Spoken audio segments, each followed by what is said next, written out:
Hi అండి, అందరూ ఎలా ఉన్నారు? Welcome back to our channel. So welcome to అమ్మాస్ kitchen. అమ్మా కిచెన్ అని ఎందుకు అంటున్నానంటే ఈరోజు మమ్మీ వంట చూపించబోతున్నాను. లాస్ట్ టైం నేను మమ్మీ చేసిన ఏంటి దొండకాయ పెసరపప్పు చాలా మంచి రెస్పాన్స్ వచ్చింది. Thank you so much. So ఇంక ఇప్పటి నుంచి మా మమ్మీ చేసేవి కూడా పెడుతుంటాను, చూస్తుండండి. గుణ say hi. Welcome to my channel. This is Cinnamon. I am making one. How are you? How are you, mommy? I am Tennessee. How are you? Think how we can.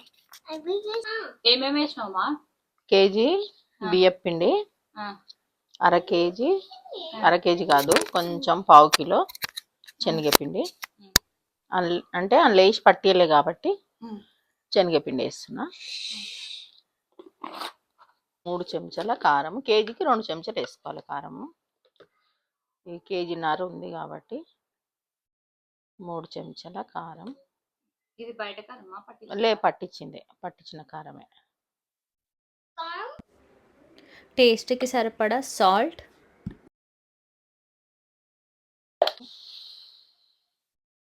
మురుకులలో నువ్వులు వేస్తే బాగా taste వస్తుంది.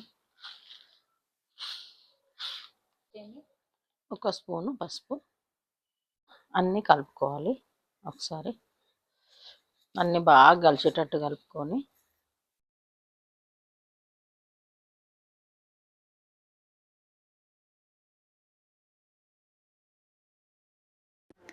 అన్నీ మంచిగా mix చేసుకున్న తర్వాత మళ్ళీ oil వేసి కూడా కలిపి పెట్టుకుంది. అండ్ తర్వాత మళ్ళీ వాటర్ వేసి మంచిగా ఇట్లా ముద్దలాగా చేసి ఒక 10 మినిట్స్ పక్కకు పెట్టింది అనమాట, మూత పెట్టి. ఇంకా ఇక్కడ నేనైతే ఆయిల్ వేడి చేసుకున్నాను. ఆ లోపు మమ్మీ అయితే అన్ని మురుకులు చేసి పెట్టేసింది అనమాట. ఇది ప్రెస్ చేయడం అయితే చాలా కష్టము. మమ్మీ బాగానే ఫట్ఫట్నే వేసేసింది. సో నేను ఇక్కడైతే అన్నీ కాల్చేసాను. అండ్ మురుకులు అయితే చాలా క్రిస్పీగా చాలా టేస్టీగా వచ్చాయి. హోమ్ ఫుడ్ నేను చాలా మిస్ అయ్యాను అక్కడ ఉండి. అండ్ పర్ఫెక్ట్గా వచ్చాయి మురుకులు. తప్పకుండా ట్రై చేయండి. ట్రై చేసిన వాళ్ళు ఎలా వచ్చిందో నా కింద కమెంట్ చేయడం మాత్రం మర్చిపోకండి. అండ్ చేయండి నెక్స్ట్ వ్లాగ్. బాయ్.